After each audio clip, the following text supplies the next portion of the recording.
vampires really real? Fiona Fitzsimons is a family historian, and James O'Connor of Killarney Historical Society knows a lot about the man who wrote Dracula.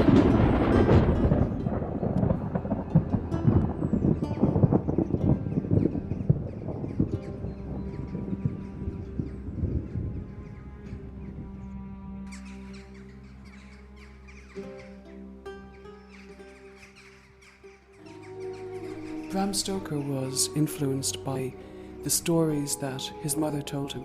And the stories that she told him were about family history and of the history of Ireland.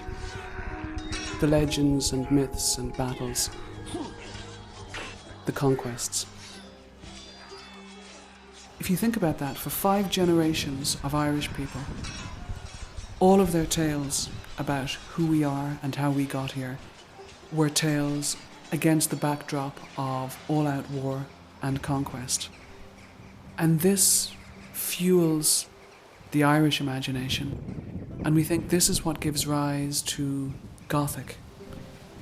Stories like Melmoth the Wanderer, Frankenstein, and ultimately stories like Dracula.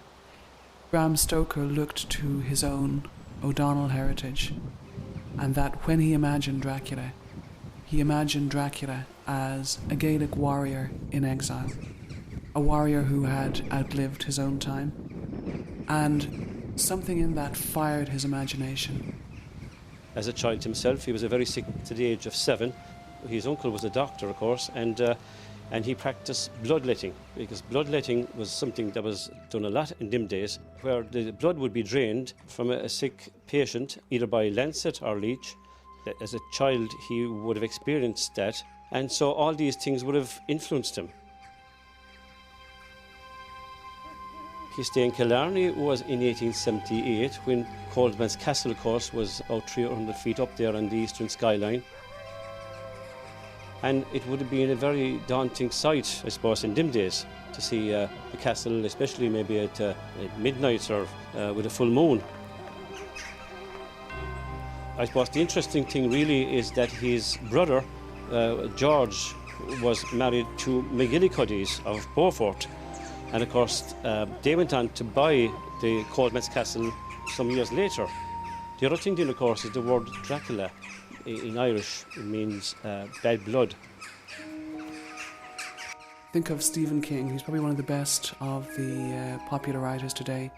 Stephen King and possibly Neil Gaiman will survive another few hundred years, but most of the rest of them will fall away. In that same way, Bram Stoker is one of the best writers of the second half of the Victorian period, and he has survived down to the present day.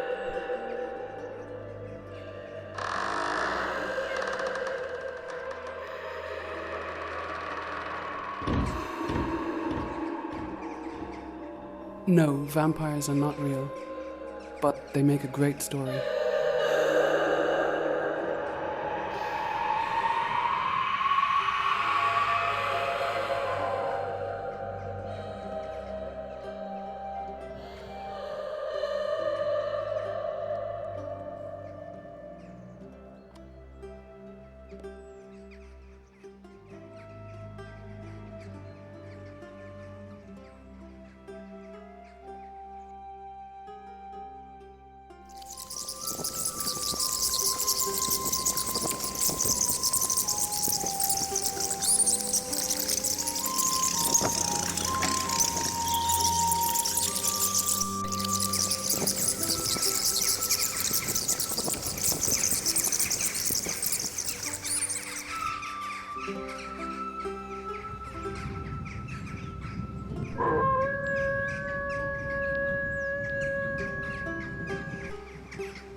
I am Dracula.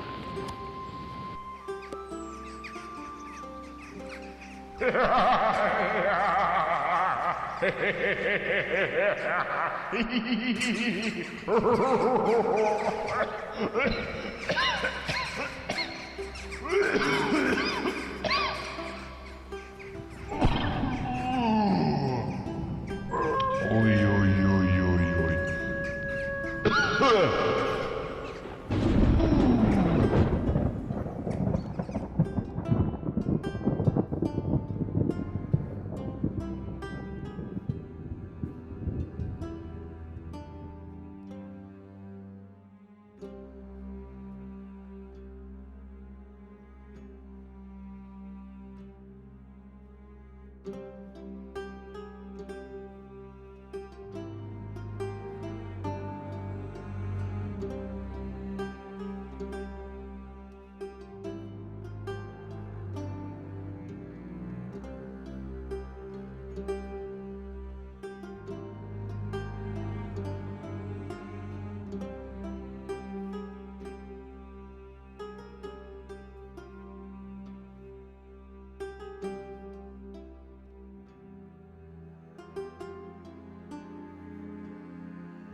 you.